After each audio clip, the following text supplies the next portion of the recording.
How's it going, everyone? I'm Sean and welcome back to the channel. This is video number 6 in my great guitar build-off of 2022. If you haven't seen any of the other ones, make sure to head back, check them out, and yeah, I hope you enjoy those ones too. Just to recap what we're actually doing, we are building a bass. It's a short scale bass with a scale length of 30.5 inches. We have a walnut body with quite a figured flamed ash top. We have an unknown but book matched and very, very nice fretboard. I think it's some kind of rosewood, not 100% sure.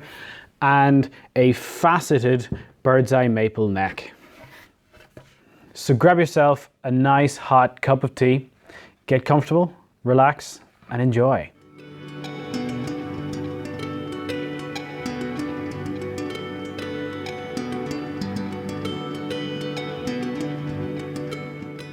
Just to recap where we left things off, in the last video, we worked on this headstock. We hollowed it out, did some carving, made it really nice and pretty.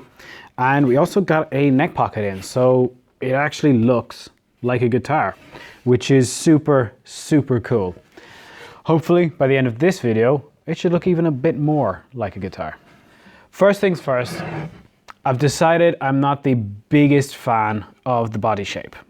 I do like it, I like where I've gone with it, but it needs some tweaking. These horns here, they need to go on a bit of a diet, lose a bit of weight, and just get smaller. So starting off, I'm gonna head out to the bandsaw, lop off a bit, reshape it with the sanders, and see what that looks like.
What do you think? I'm really, really happy with this reshape. I think it just balances out the guitar much, much better.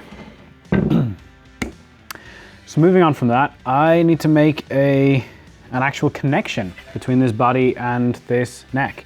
The neck joint is really, really good, as you can see, but as we all know, once we put strings on this, it's just gonna collapse. I decided for this one, I'm going to do a bolt-on.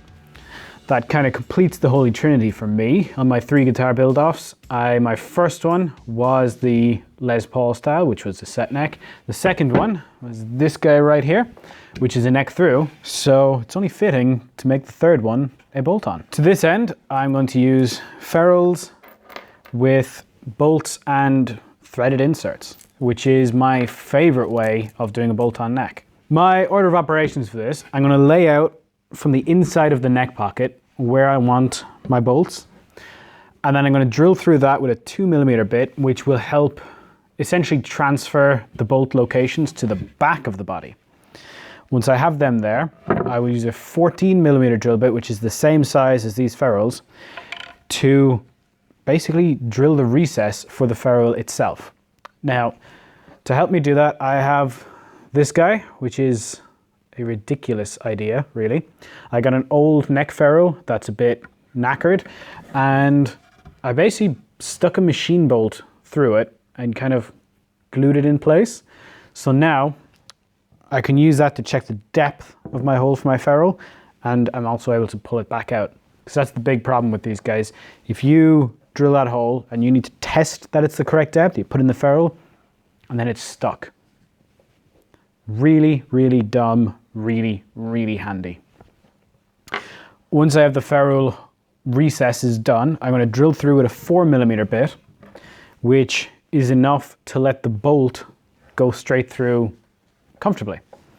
Then I will put the neck back in place, mark it, and then drill out with a 7mm hole for the threaded inserts. It's a lot of back and forth, but I promise it will make a lot of sense once I have it done. Let's get marking out.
Now that I'm happy with how that turned out, and essentially now that I know where all my ferrules are going, it's time to carve this transition.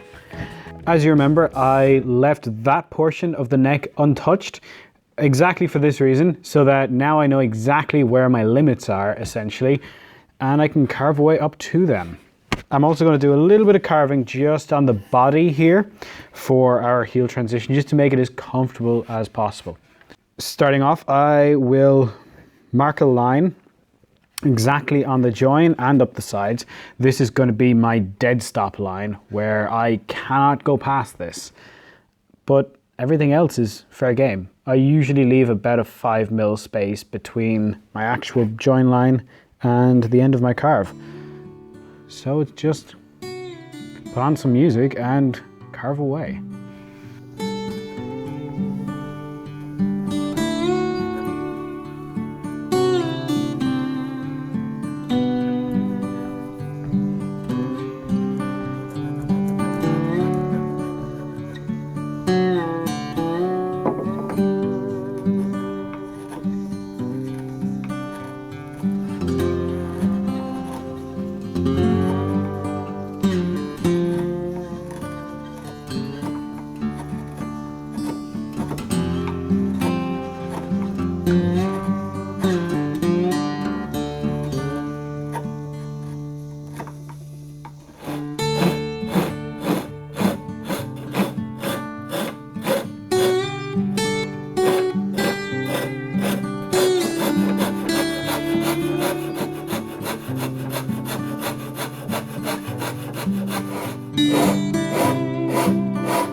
Cool, that is done and dusted, and the result is an extremely comfortable neck joint.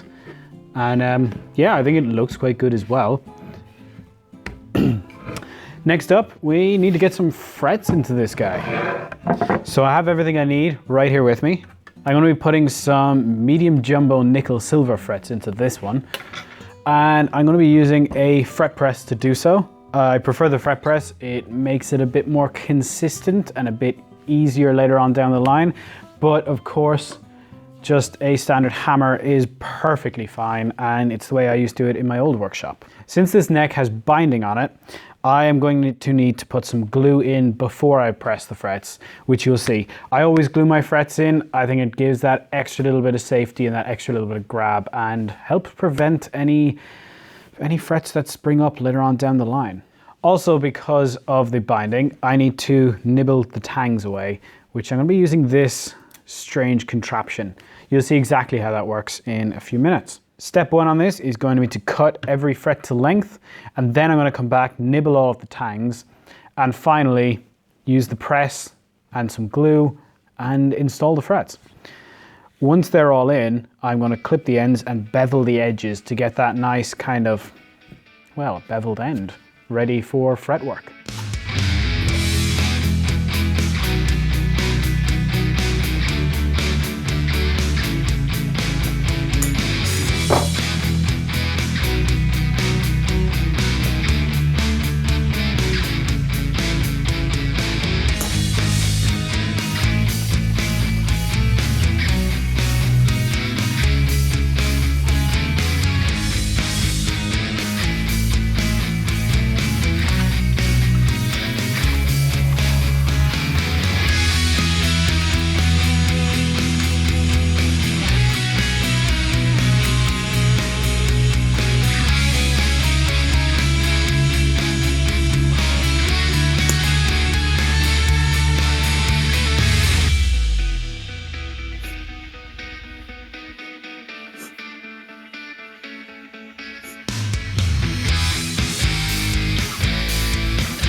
That is it, ladies and gentlemen. That is it for this video. I'm not in this video going to do fretwork. I am going to do a separate video which should be live by the time that this video is. So head up, check that out if it is live, if you want to learn how to do fretwork. It is going to be more of a tutorial style. So I'm delighted with what we got done today. The heel looks fabulous on both the neck and on the body. And the two of them are really starting to come together and really starting to look like a proper guitar. So thank you so much for watching this video. Make sure to check out my other videos that I have. I am starting to do some more tutorial style ones, so check them out. Hit that subscribe button, leave a comment and like this video, and make sure you've hit that notification icon just to be notified whenever my next videos go out. All of that really helps me, basically by telling YouTube that my videos are half decent. And yeah, that helps me out a lot and it means a lot to me. If you do want to go that little bit more above and beyond, consider checking out some merch. I have a link in the description below. And yeah, that directly goes towards helping me keep doing what I'm doing and, well, to grow the channel and invest in it a bit more. So thank you so much for watching. See you all next time.